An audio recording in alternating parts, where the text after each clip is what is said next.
Welcome. Hey, how's it going, everyone? Here we are again with Whitley Penn Talks Energy Executive Profile Series.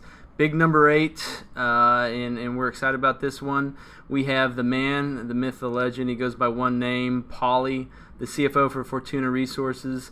Poli, please introduce yourself. Give us a little more background on yourself and Fortuna Resources. Sure, yeah. Poli, full name Polidoros, actually means many gifts in Greek. Born in Greece, grew up here in Houston. I'm a co-founder of Fortuna Resources. We're a private equity-backed E&P company focused on the Permian Basin. We're actually on company 2 and 3 right now simultaneously. Fortuna 1, we had a big entry and exit in the Delaware Basin in 2016. Fortuna 2 and 3 are largely focused on non-op opportunities in the Delaware Basin.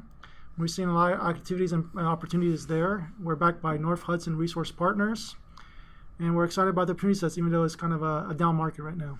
Yeah, so, I will say you have to be the first. What I thought was trilingual, but you recently told me you might be quadlingual. I mean, tell us. I guess yes and no. Definitely, obviously, English and Greek. Everyday Greek is really good. Just because I grew up in Greece, I can't speak politics or business there, but every day is fine.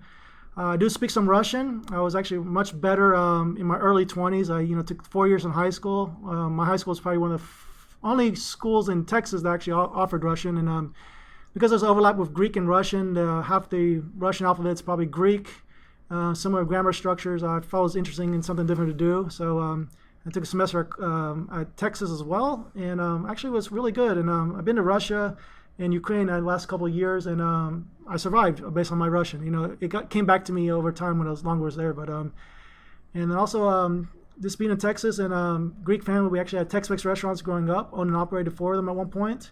You pick up Spanish, and I worked in those, and I say I have survival Spanish. So you drop me in a Spanish-speaking country, I'm going to survive. I know food, I know numbers, know directions. My grammar might be terrible, but they know what I'm trying to do and where I'm trying to go. Nice. Well, very multifaceted.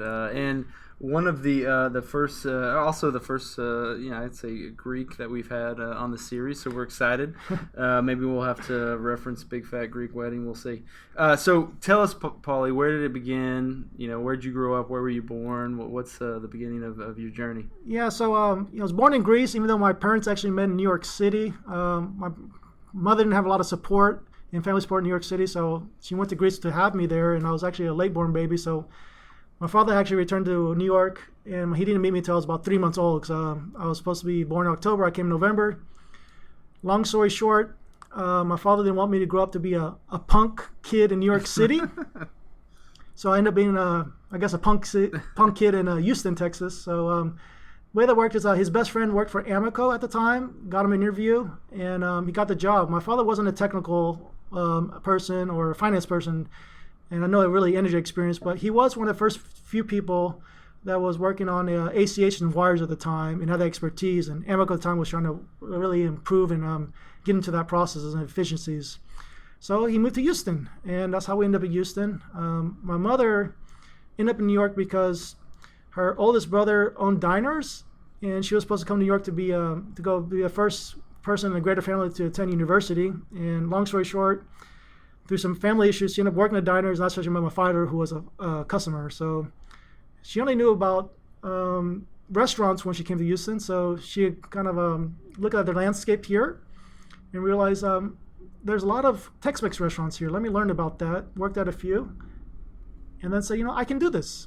And so her entrepreneurial spirit and will led her to open the first restaurant in kind of late '85. We expanded to eventually 4 over the next several years, and she owned and operated restaurants for about 25 years. And so what was the name of those restaurants? Yeah, so my mother's name is Amalia, so it went by the name of Amalia's Mexican Restaurant.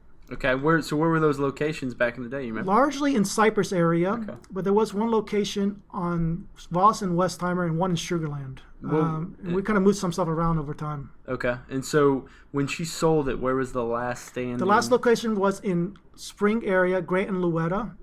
We sold the last one in late 2019. Actually, was kind of involved in kind of the negotiations there. Sold that one late in 2019. Actually moved back to Greece in early 2010 with the idea to maybe open a restaurant there. Unfortunately, Greek financial crisis started happening then, and so she had to put that on hold, but she did end up opening one in late 2014. Kind of eclectic, part Tex-Mex, part Greek, part American. We catered tours there, so it's going every year since then. So. Okay. So part-time restaurant connoisseur or an entrepreneur yourself, huh? Yeah, I mean, I grew up in that business. My first job was really hosting at 8 years old. I remember a young couple came in one time, and I was kind of a shy kid at the time. So my cousin that was helping out the business said, "Hey, I'll give you $1 if you seat these next people that come in." And at 8 years old, $1 was like infinity. So I was like, all right, I'm going to do it. I don't care. Couple comes in. I said, yes, party for two? Yes. Would you like a booth for a table? Booth? Follow me, please. And I remember the lady followed me and said, I can't believe in being sat by an 8-year-old. And so that kind of just started me off on the journey. I was really good at math at an early age, and so I was cashiering a lot. You know, at that time, credit cards weren't as used as they are now, so a lot of cash transactions. And eventually busboy, waiter, kind of opening, closing the restaurants, kind of like an assistant manager. Even had to cook tortillas at one point where it was really busy. One thing I really do was like really cook fajitas. Let the experts handle that. So. And so, you know, growing up, you were in Houston, but you spent a lot of time going back to Greece. So, you know, tell us a little bit about that. Yeah, you know, my mother's one of 7 siblings, and pretty much all of them were in Greece, particularly in the island of Crete where I was born and where most of my family is. So pretty much from when school ended and sometimes to after school started, because my mother didn't know when school would start, we would be in Greece. And so just kind of rotate between families. Most of them were entrepreneurial. They had their own businesses there. And it's kind of grow up on the seaside and also in the mountains where we split time where my grandmother is. And like I said, sometimes I come back and I realize school started and like, all right, my mom said, go to school tomorrow then. So you finish out school here in Houston. You graduate. What you go on to UT? What made you go to UT? Why did you make that decision? You know, candidly, you know, my parents didn't go to any type of college. I know kind of reference point how hard it was to get in certain schools. I only applied to like 3 or 4 schools, and you know, I was a really good student. You know, extracurriculars, I would play basketball. So I thought, well, who wouldn't want to accept me, right? A little bit naive. I applied to Texas, and I thought it was a good option because it was not far away from home, but close enough. But then I also like was dreaming big. I was like, oh, Harvard, Stanford, and I can't remember what other university I applied to. And I didn't really focus on my essays, so I didn't do a good job on that. And got the big rejects from Harvard and Stanford. And I thought, well, Texas, here I come. And I actually don't regret it. It was a great opportunity and experience there. Yeah. So did you ever consider going to school overseas? No, because my high school and formal education was all here in the U.S. You knew you wanted to be here long term? Long term here, but, candidly, retirement, I love the split time between Greece and the U.S. at some point. But Greece, and spending a lot of time in Greece in the summers was very influential to me. But the opportunity sets is, you speak to people in Greece, they want to come to the U.S. because work is better. They will say the lifestyle's not better, but the work's better. So it's the trade-off. Yeah, it makes sense. So you go to UT, you're a kid from Houston, spent a lot of time in Greece. Was there any culture shock there? You just kind of, did you enjoy it? What was it like in Austin? Yeah, I love it exceeded all of my expectations there. It's funny, in my freshman year, I wanted to look up a Greek club, and I actually had a kind of reverse culture shock.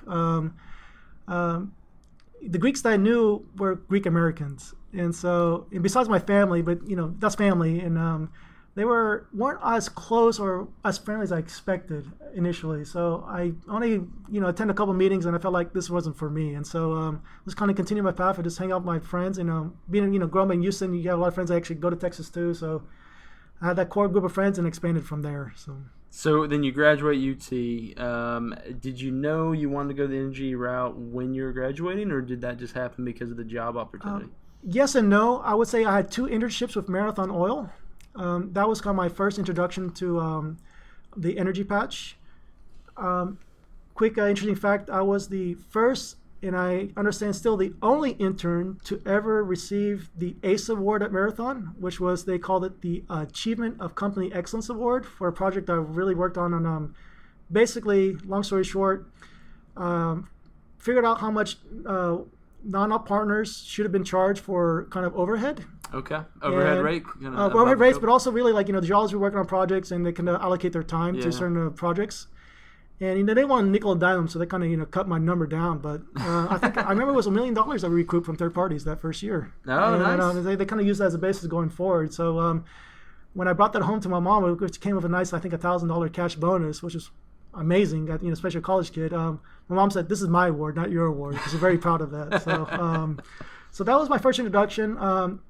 Unfortunately, at Marathon, I was working in the commercialization and development group. And the full-time offer was actually for the accounting group, and nothing against accounting. I just knew that it wasn't the right fit for me. I understand accounting; I could do it, but for my personality, I needed something a little more variable. That sounds like "it's not me, it's not you, it's me" conversation. So we'll stop that. But okay, so you graduate, and you end up your first full-time gig was in Dallas at an investment banking group? Yeah, a smaller group. It was called Southwest Securities. They had since been merged long ago. But I was a generalist with a healthcare and a little bit of energy focus. I was actually the only analyst there because the other analysts were actually laid off about 6 weeks after I joined. So I had some actually lonely nights at night. Me and the janitors and my takeout orders, whoever delivered it. About a year later, I was actually recruited by a couple of older high school friends that were Lehman Brothers here in Houston, Energy Group. They had a lot of turnover and needed some bodies. And I was like, well, makes sense. Go back to Houston. I'll be closer to home. And actually, frankly, a bigger opportunity, a bigger bank. And actually, I had camaraderie out late at night. And that's what it was. I got a lot of experience, a lot of late nights. We got kicked a lot, but we learned a lot. And then, so you're there in Houston with Lehman for 2 years, and you get the call up to the big leagues in New York. Tell how that happened. Yeah, so, candidly, after 3 years of investment banking, I was kind of burned out. But when I got the promotion to an associate, I said, you don't have to stay in Houston. You can go anywhere in the world. And as a kid, I was always fascinated by the Big Apple. You see Wall Street, people in suit and ties, and the whole idea. So I said, that was appealing enough for me to give banking another couple of years or so. And so I moved up to New York. I actually worked less in New York than in Houston because the energy group in New York was less top-heavy and more analysts and associates to kind of do the work, as opposed to Houston was a lot more senior people. Makes sense. Houston's kind of the energy center of the world, and not as many junior people. So it was kind of a trade-off. I got to enjoy the city. I wouldn't say I was working hard. I still worked hard, but it wasn't as killer hours as it was in Houston. That is shocking to me, but I'm sure that was great for you to be young and in the city and making some good money and having fun with it. So, you live in a short period between Dallas, Houston, and New York. Now, what is your view of those three cities, and what are the positives of some of them and the negatives? Sure. I remember Dallas. I was only there for a year, but I had some good friends there. Between Dallas and Houston, I remember the experience was, and one of my good friends in Dallas said this, Dallas is full with $30,000 millionaires. In other words, people had, this, average base salary, but they lived like well beyond their means, and it was a lot more uppity, a lot more upscale than Houston. I think some people say pretentious. I don't agree. Yeah, that's another word maybe. But when I came to Houston, when I was still living in Dallas, came to visit. I remember in Dallas, I could. What's interesting though is on the other side of it was, I was wearing like these black shoes, so kind of like sneakers, but not like nice sneakers. In Dallas, I could get it anywhere I wanted to any club. It was fine.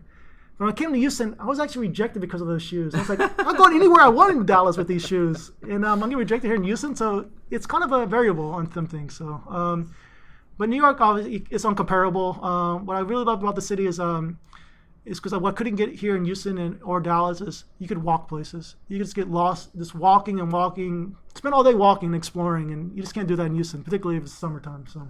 Yeah, in terms of though, you got your very, you got proud Greek heritage and a lot of different cultures in Houston, which I love. I think is one of the main advantages of Houston over Dallas.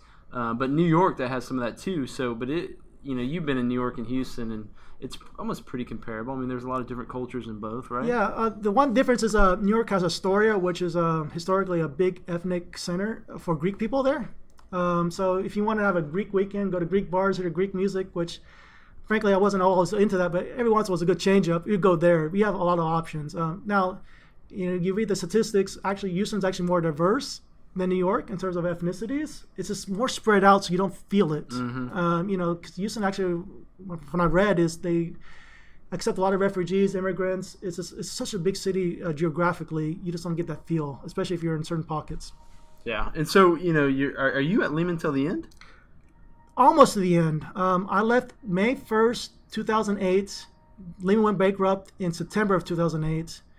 An interesting story there is, I told my boss at the time, well before that, I'm ready to leave banking, not Lehman, but just banking in general.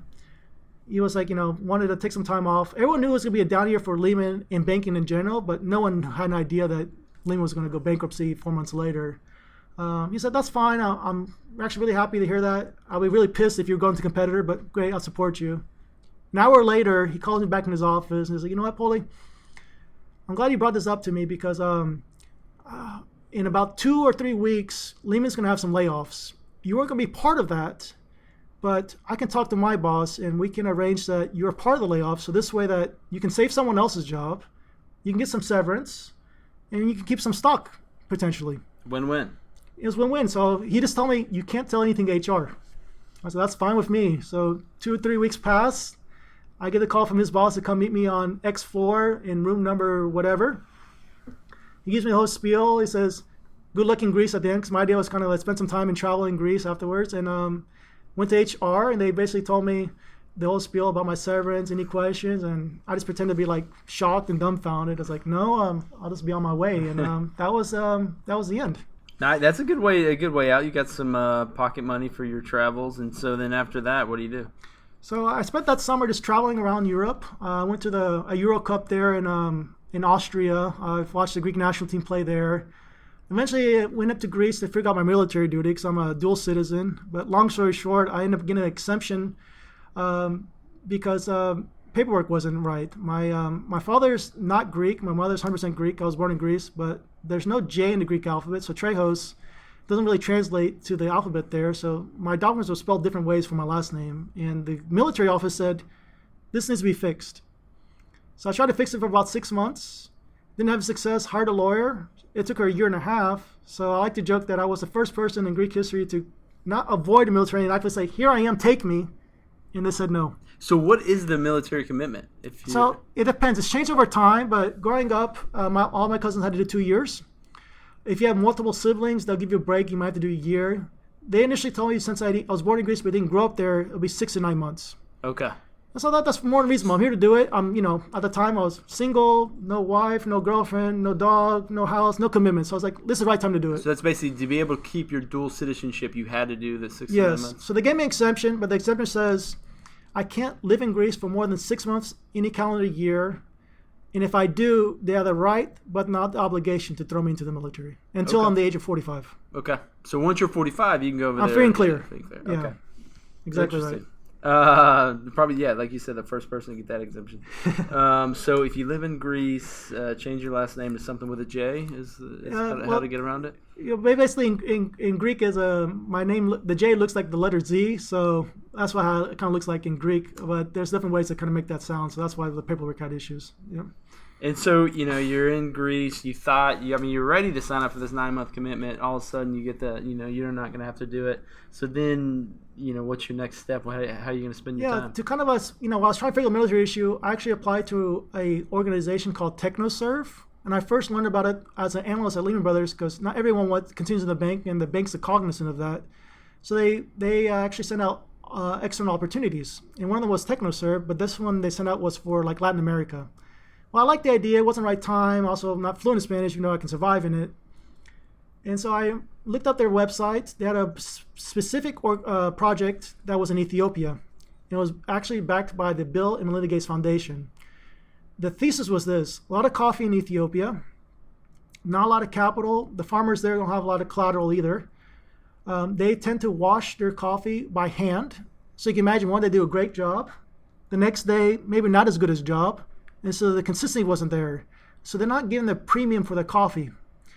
The idea was if you can get them to buy coffee washing machines, they can wash the coffee consistently and get a premium. And the organization was going to line up buyers: Pete's Coffee, Starbucks, you name it. So my role there, I was the first volunteer consultant in that new office. I basically had to learn the coffee business. I did coffee tastings, wasn't very good at it, but more importantly, I had to learn. Are you a coffee lover? I do like coffee, but more socially. I don't have to drink it anymore. It's more of a social event for me. In Greece, they drink coffee all day, any types of coffee. But yeah, I learned about the coffee business, built coffee operating models. Learned of local banks, negotiated with them with the team, and we ended up raising I think $2 or $3 million to buy several coffee washing machines for about 20 coffee unions. And what was really impactful was over that 5-month period that I lived in Ethiopia, was like I actually got to meet some of these coffee farmers. At first, they don't really believe you. Like, oh yeah, it's another NGO trying to do this or that.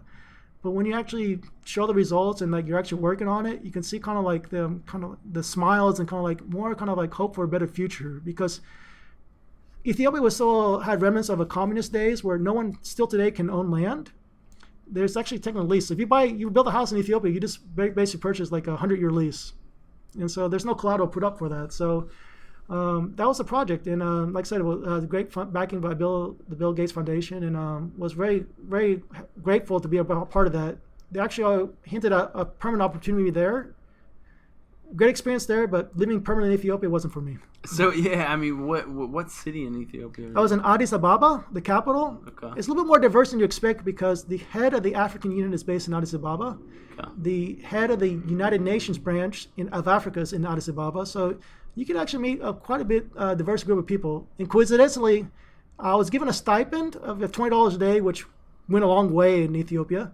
But also, they provided me free housing and lodging. And the hotel that I was stayed at essentially was right next to the only Greek school in the whole area. A long time ago, apparently, a lot of Greek traders found their way south to Ethiopia. They had a similar religion, and just kind of set up camp there. So okay.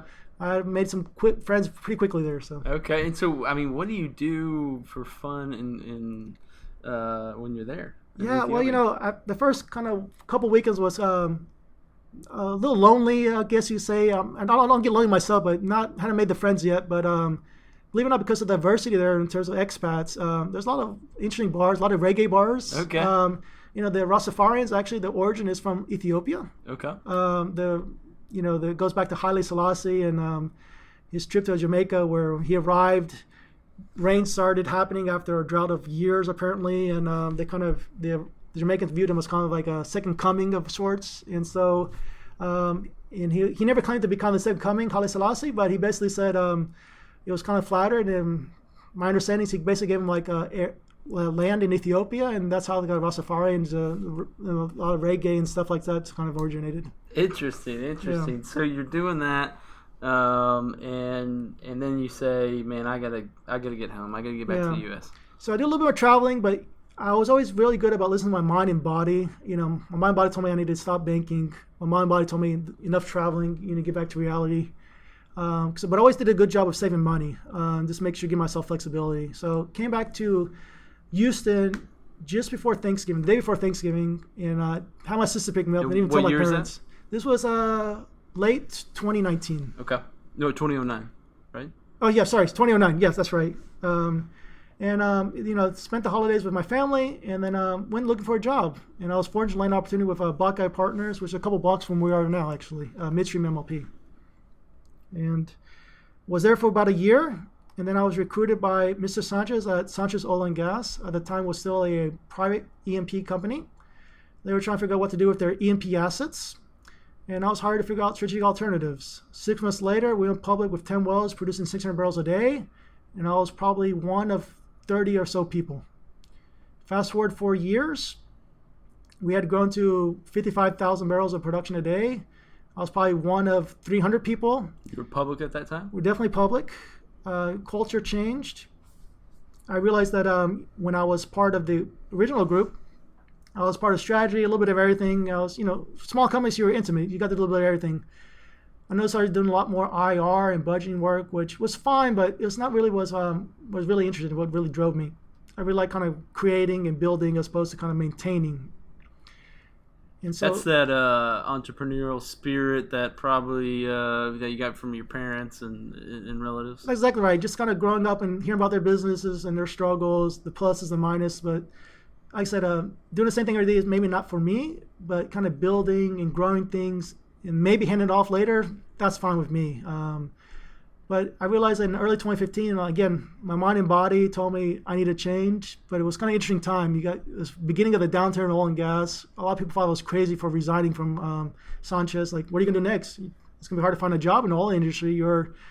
It's a downturn. What are you going to do? Well, I actually went to Greece. My parents were back there for about 5 years, finally decided to open their restaurant there. I was actually their social media guru, not great at social media. No Yelp in Greece, but there's TripAdvisor, so I got that kind of up and running for them.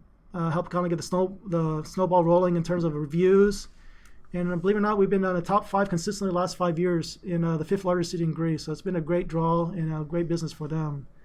So after a couple months there, came back to Houston, did some consulting.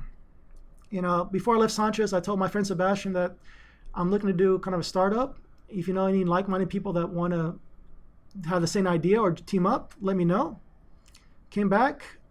Sebastian told me, hey, my friend Aaron, my partner Aaron Davis at Fortuna, at the time he was at Oxy, he said, I'm thinking about quitting Oxy, thinking of doing a startup.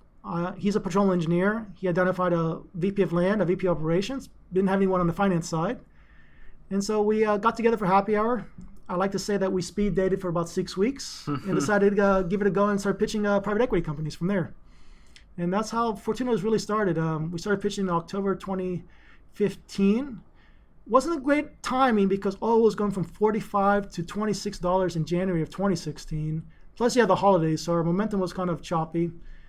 But we were able to get some traction with Oxif. A lot of the private equity shops would tell us, we got too many permitting teams, bring us an asset, then we can talk.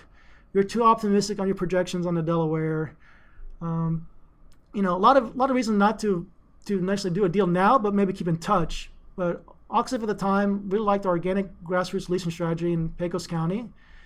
They actually told us, in good faith, start leasing, and if we get there, we'll sign a partnership agreement and then we'll fund right away. And we actually beat their timeline expectations. I had about $5 million of outstanding obligations to write checks on. And we signed a partnership agreement, finally opened our first bank accounts. And with the first temporary checks they give you, because they don't give you real checks right away, I wrote $5 million of checks to mineral owners. In the first few days? Pretty much the second day. And we had our VP of Land, Kathleen, write cover letters explain, hey, we're just getting started. These are temporary checks. They will cash, we promise.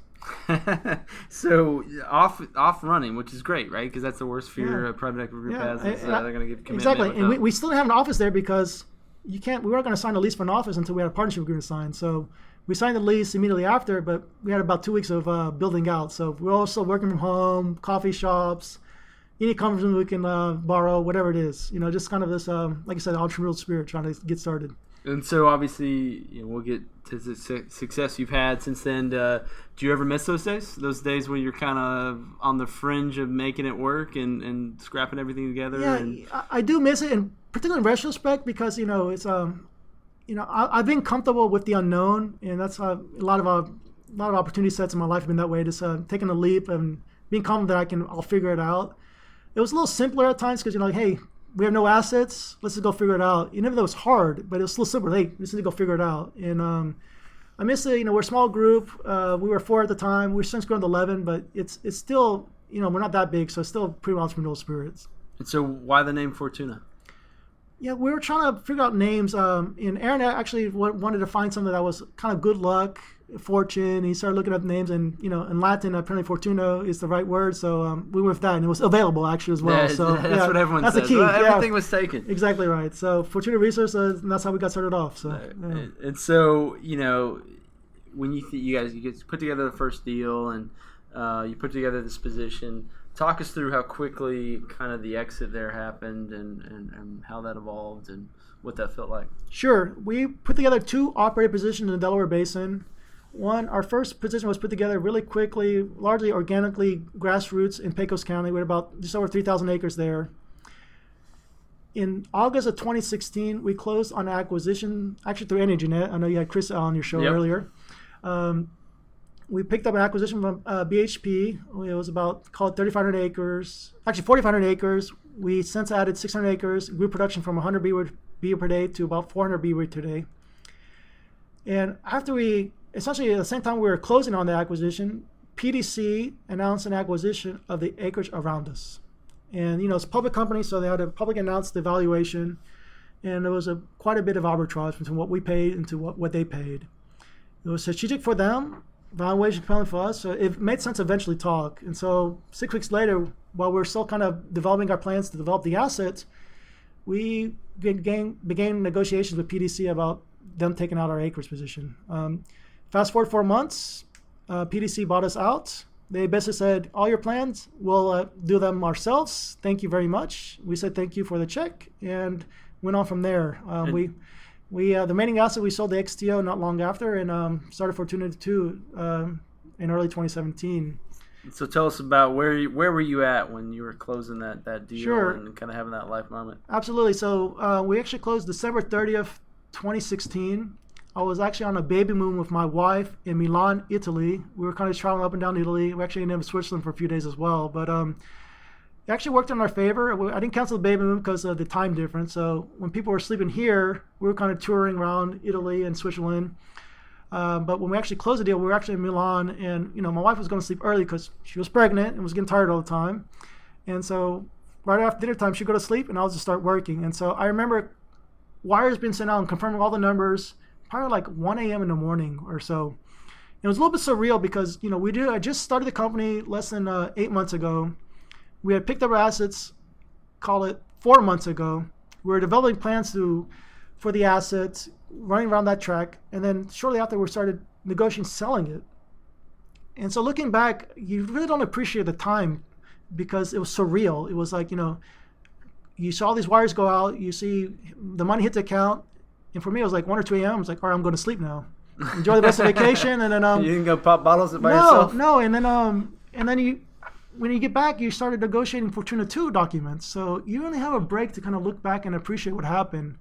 Now after, call it 3 years or so, 2 of our original partners either retired or took a sabbatical. And we catch up with them, realized, how unique and blessed and fortunate, but we also put in a lot of work, and maybe you could say we made our luck, but how the unique opportunity set that presented ourselves. We're very grateful for the opportunity, and I can actually appreciate more now than I did at the time.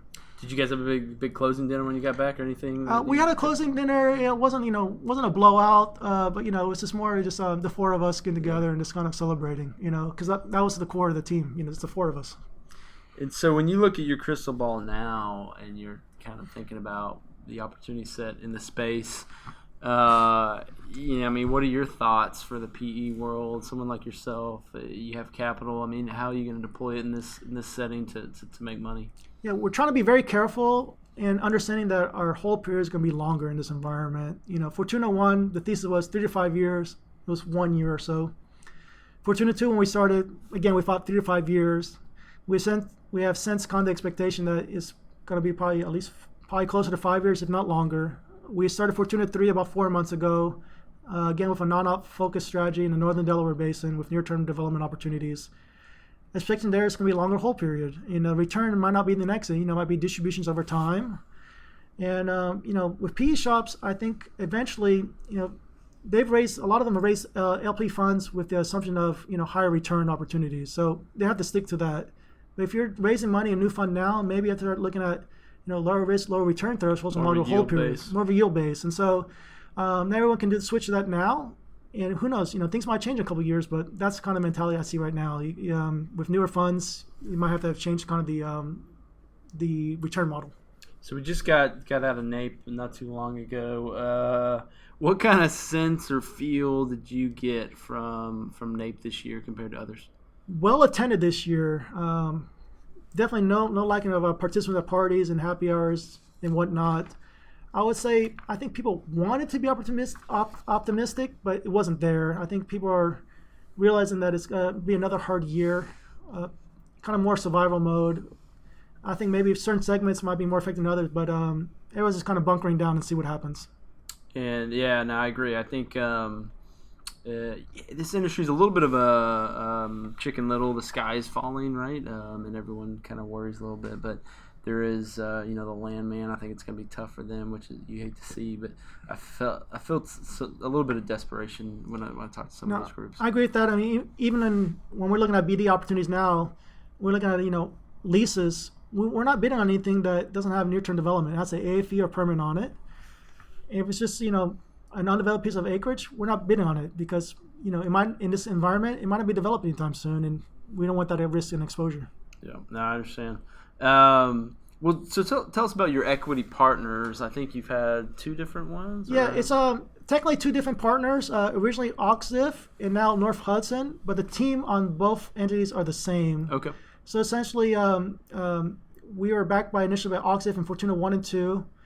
In September 2018, we've been officially backed by North Hudson. The team that worked at Oxif essentially fundraised in 2018 to buy out the energy fund from Oxif and spin it off as their own as North Hudson. So same team on our side, same team on their side, just new name on their door. Oh, good. So it's been a consistent partnership, you guys. Yeah, it's been, call it 4 years now, and so we know each other quite well. Good.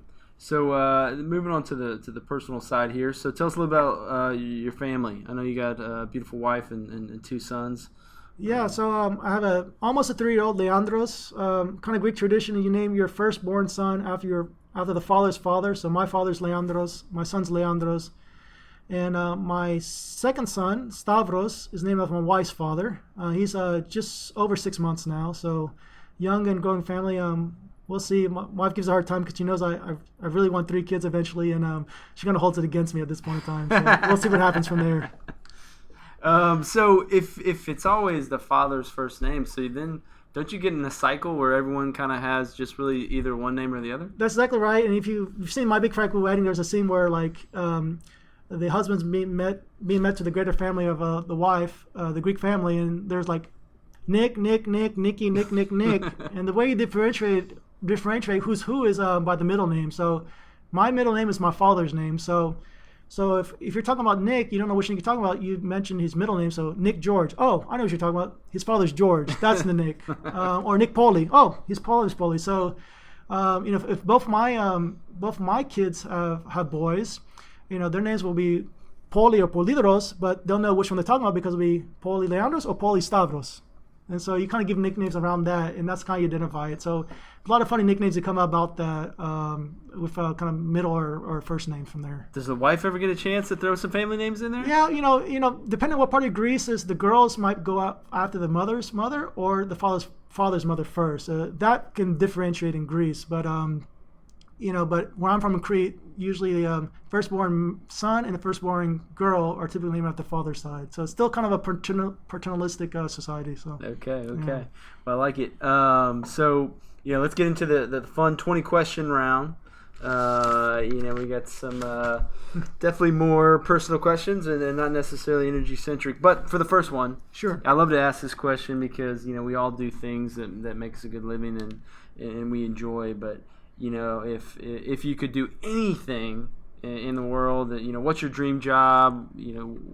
What would you do? Believe it or not, a hostel owner in Greece, and that's because I've done a lot of traveling in my life. I studied abroad in Singapore when I was a student. Got to do a lot of traveling. As you imagine, on a student's budget, you stay in a lot of hostels. I've seen some really cool, really awesome hostels.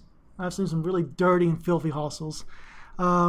So my idea, and one of my best friends I was studying in Singapore, is one day open a hostel. And so I have some ideas, but it won't be just a regular hostel. It'll be more of a boutique hostel, kind of catered to a nicer crowd, but have that community experience. Because you do a lot of traveling, you might get tired of, you might be yourself, you might be tired of just hanging out with your friend, but you want that community and be able to meet up people and do events and activities from there. So you may not be sleeping for $20 a night, it may be more $40 a night. Exactly. It's still cheaper than the hotel. Exactly right. And the community aspect of it, that environment. So. Well, what's the name of Poli's hostel? I'm not sure yet, but I have some couple ideas. This kind of routes to Crete, maybe I thought of the Minotaur boutique hostel or something like that, because the Minotaur is from the labyrinth in Crete. Basically, that's the origin. So something unique like that kind of give origin to or credit to the motherland. So nice. It sounds like this may be retirement plans. So where do you as a CFO and the owner of the business, where do you get your internet news? Where do you get your updates? Where are you going to feel like you have a pulse on what's happening in the industry? Yeah, besides networking events, my inbox every morning is filled with research reports from like multiple banks. So I go through those. Some I pay attention more than others, depending on where their strengths are. You got like the Heart Energy kind of email blast, and that's where I kind of really focus in the morning, kind of make sure what's going on, what I miss in the news, and just other things in networking and opportunities from there. You do any of the Twitter Energy Fit Twit stuff? No, I'm not on Twitter, but I will look at LinkedIn, so I'll just see some of David's stuff from there. Dave Ramsey Wood, so yeah. So what do you look at any of the public filings of people that you may have non-op interest in, or any of their slide decks? Not as much. We look at the slide decks actually, not the public filings, but just kind of see. It's great to see like sometimes if they point out a well they have interest in, and they highlight it because it's doing really well, and that's also a good feeling all the time. Yeah. So. Okay. And so, Poli, when you're not working, handling kids or whatever, how do you relax? What do you do after a stressful day? About 2 years ago, I joined a boxing gym here in town, and for a couple of reasons. I like the kind of defense, kind of like learn how to fight, kind of defense aspect, and more importantly, it's on my way home. Literally, it's a 3-second detour, so I have no excuse not to go. Which boxing gym is it? It's called Baby Bull Boxing. It's basically on Shepherd and I think a Rose, and so literally I take Shepherd on the way home.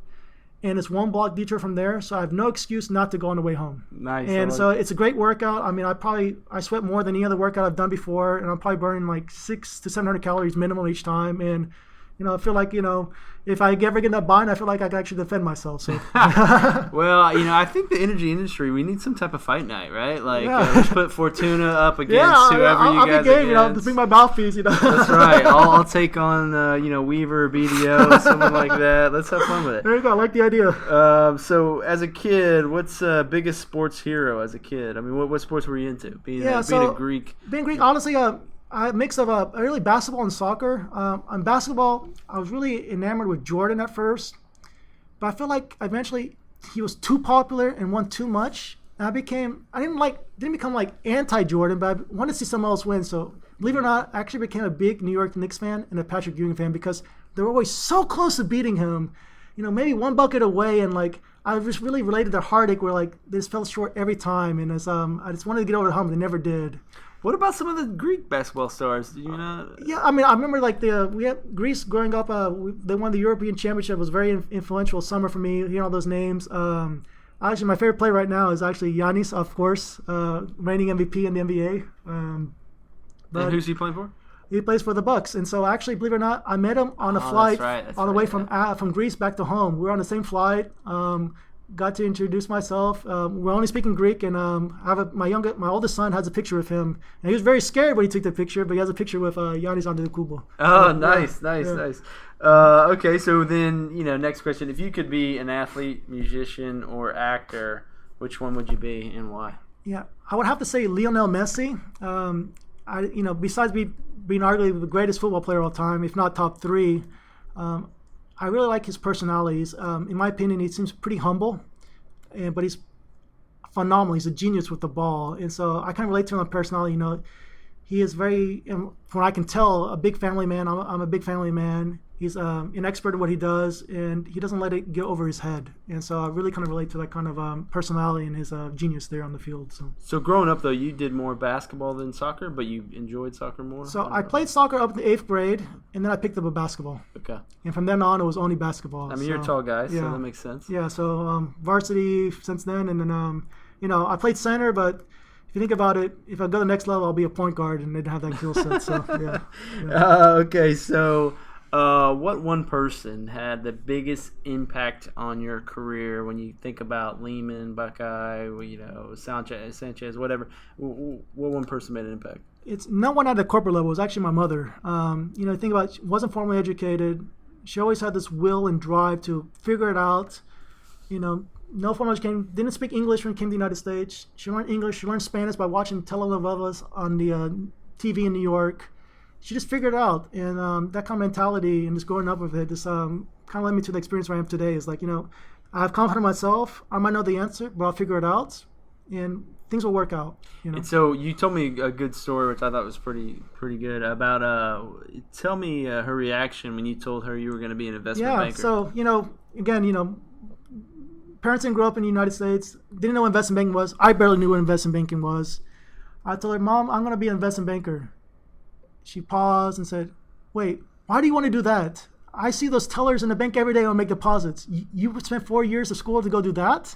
Go be a doctor, be a lawyer, go be something more respectable. And I explained to Mom, it's not like that. And after a year or two in the industry, she realized, I think I like this investment banking now. Right. She's like, you're doing pretty well for yourself. Yeah, exactly right. Good. So, okay, what's the most interesting or random personal fact about you? I would say I've been to about 90 countries in my life so far. And before I pass away, I hope to visit every single country. And if I don't, I hope my kids will finish it for me. So what is even the count if you're talking total count on That's countries? a good question because there's the United Nations count. Yeah. And there's is Taiwan a country? Yeah. What about Tibet? Do you consider those countries or not? And so I've been to Tibet, I've been to Taiwan, so it's roughly, give or take, 230. So I've been to about a third of the world. Wow, yeah. 90 of 230. That's impressive. So that's my ultimate goal. So a lot of this country I've been to myself because I was just traveling around. I've met a lot of friends, and let's hope some of those you don't have to go to when they're in the middle of a war-torn situation. That's a big challenge right now. Yeah, that's ones I'll avoid. So okay, if you could pick the career for your kids, what would it be and why? I don't know if I would choose a particular career, but I would tell them, make sure you're happy. But on the flip side, make sure you understand where you get into. I'm not going to be there forever supporting you. And so there's a balance. So if you want to go be an artist, great. Just make sure that you're okay with that lifestyle. And if you have struggled for a while, you're okay with that. Because I don't want to be there holding your hand the rest of your life. I want you to be independent and happy. And there's a balance, right? If you're working a job that you're making a lot of money, but you're miserable, I don't want that for you either. So just have that balance in life. I totally understand that. So, okay, you have 4 days off. Just you and your wife. The kids are staying with the in-laws. Where are you guys going? What are you doing? How do you spend those 4 days? If it's only 4 days, probably New York City. That's actually where I proposed to my wife. Believe it or not, I left New York May 1st, 2008. My name was on the buzzer in my building, unit number 4. As of last year, the last time I went to New York, my name is still on the buzzer there. So every time I go back, I have to. It's like a trip to go make sure my name is still on the buzzer.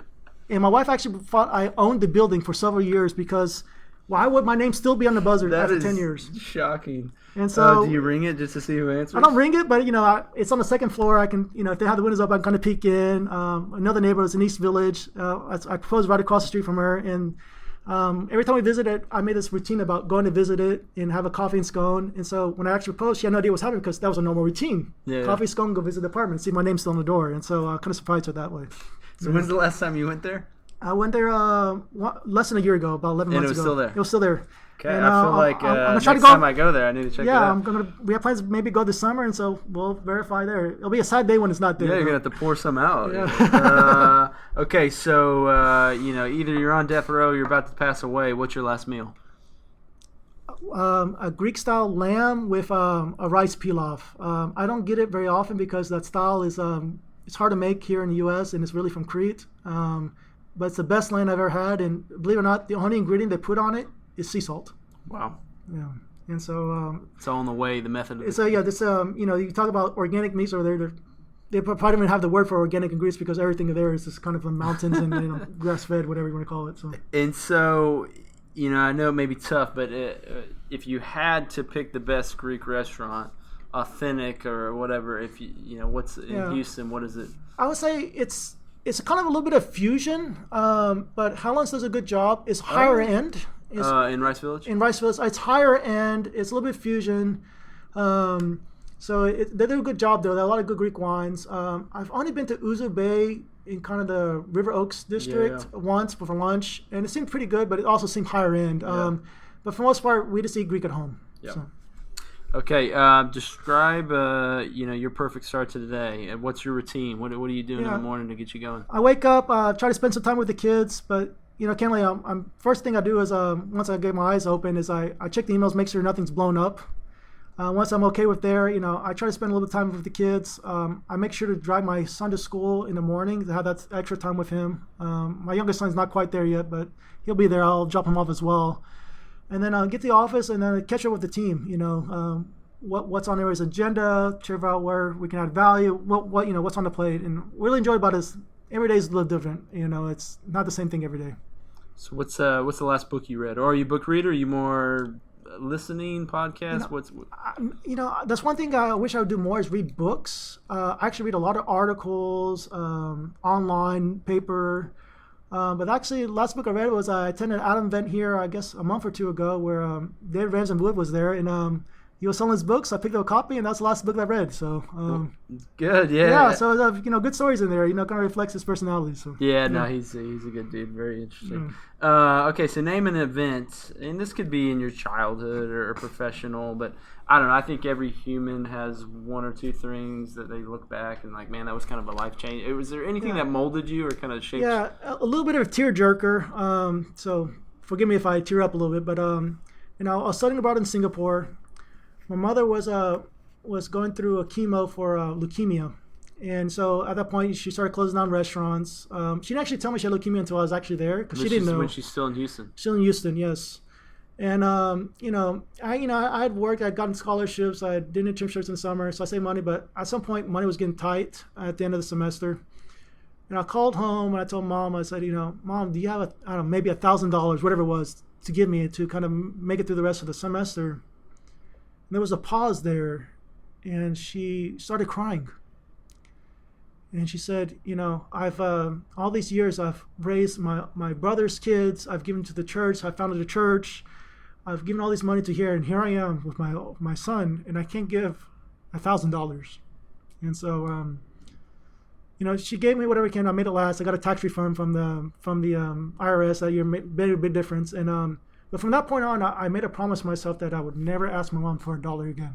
Wow, yeah. Okay. And so from that point, I made sure kept working hard, make sure that if anything, I would give her money and not the other way around. So that was you can say I'm a little conservative on hedging and not hedging of leverage and all that. It's because I don't want to be in a position where I have to ask anyone for money. Do you think that because it sounds like throughout your career, no matter what, you've always, whether you're at Lehman or you had your exit, you've been very thrifty in your spending. Is that kind of started from Yeah, then? I definitely enjoyed life, but I made a cognizant to always have, if you will, the FU money because if my body's not there, my mind's not there, I don't have to be in a place because I have to have the paycheck. Yeah. And so I want to have financial flexibility, the financial freedom. And so that was really molding this hearing my mom cry. And you don't hear her cry that often. And so it was, I just made my promise myself to never have to ask for money again. So. And at that time, did you didn't know yet about the you found out when you came home, or you knew it?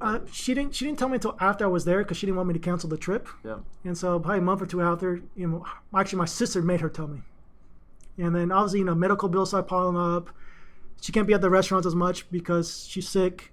Business starts falling off, so it kind of compounds on itself. So it was a tough time. So she sounds like she's a pretty strong female role model. Yeah, like I said, my father's not Greek. He's part German, part Spaniard, but I was only raised Greek because I have a strong Greek mother, and she kind of drove the bus.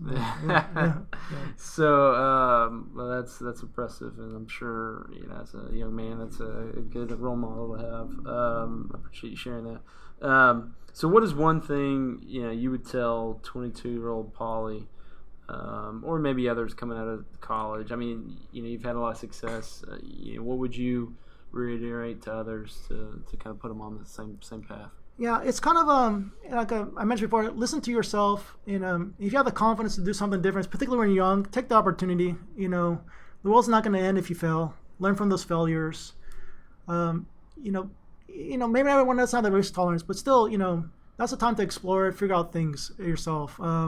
It's more difficult to take that risk when you have wife and kids. The risk tolerance changes, and so explore. And give it a go. If you feel like you can do it, give it a go. Why not? What's going to happen? You learn from opportunity. Yeah. No, what I like about your story is you have a lot of points where you kind of, what they always say is, you can't quit the job you have until you have the next job. But your mentality was, I'm done.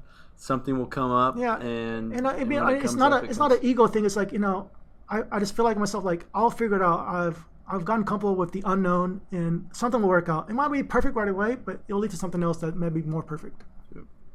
So, what TV shows or do you and your wife have binge any shows these days? Do you have anything you like to watch? Yeah, right now we're big on Peaky Blinders. Okay, that's solid. I love that one. I love the era. I love the dress. I love the gangsters in there. Our good friend in New York recommended to us, and once we started it, it's great because it's they're hour long, but it's only like 6 or 7 episodes per season, and really good writing.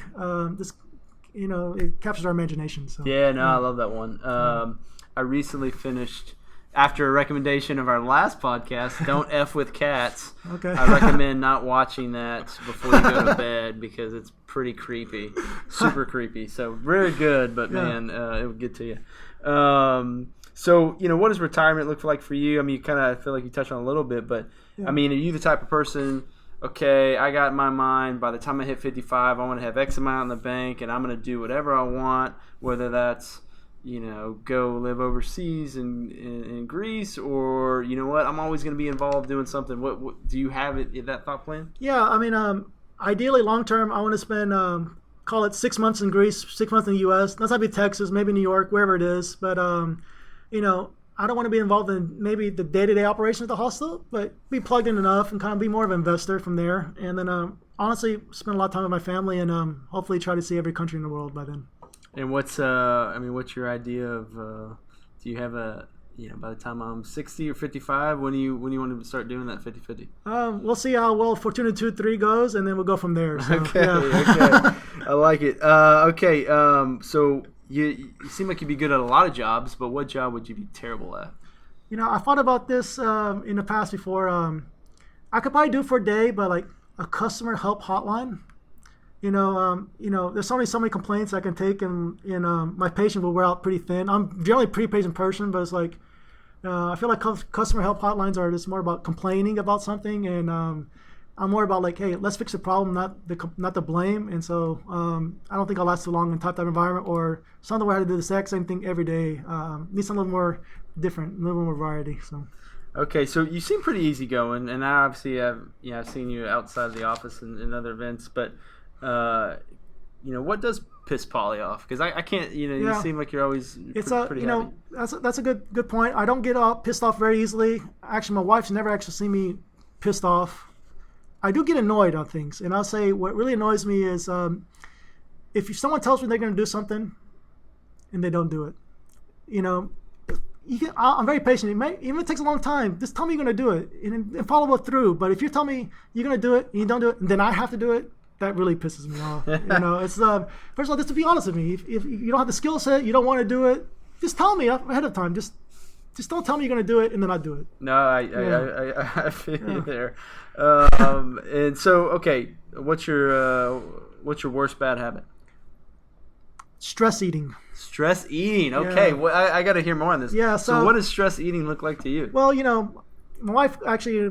Probably last week or two, she called me about it, and she points it out because she knows me well by now. So I'll have dinner, and then play with the kids, put them down, and then somehow I find my way to the pantry or the refrigerator.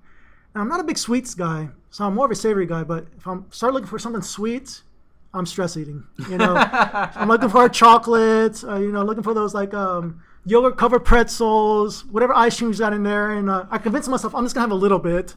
And before you know it, I'm stress eating, and then my pants feel a little bit tighter, and then eventually I'm not as stressed. I'm like, all right, I need to go back to boxing or something else to kind of shave off those pounds. So if I see you at an event and you're centered around the dessert bar, then I know something's exactly right. Because not whole side of my family, we're not very big on sweets. We're more actually fruit people. And if you see me looking at chocolate or some other stuff, I'm probably stressing out. So I like it. Okay, so this has been great. I really appreciate you taking your time. Who should we have next? Yeah, just because I think he has an interesting story, and might not be the traditional path as well. I actually thought of a Vignesh Polidoros. He came from India, didn't know anything about oil and gas, but said I'm going to be in the oil and gas business, and come close with him. Become close with him the last few years, and I think he has an interesting story. So yeah, and that guy has an amazing network. Yeah, he's all over the place. Yeah, it's surprising if people don't know him actually. Yeah. Well, no, he's one of the first guys I met when I moved here. Yeah, I agree. That'd be a good one. I'll have to reach out to him. Yeah. Well, I appreciate your time. This has been a pleasure, and thanks again. Thank you.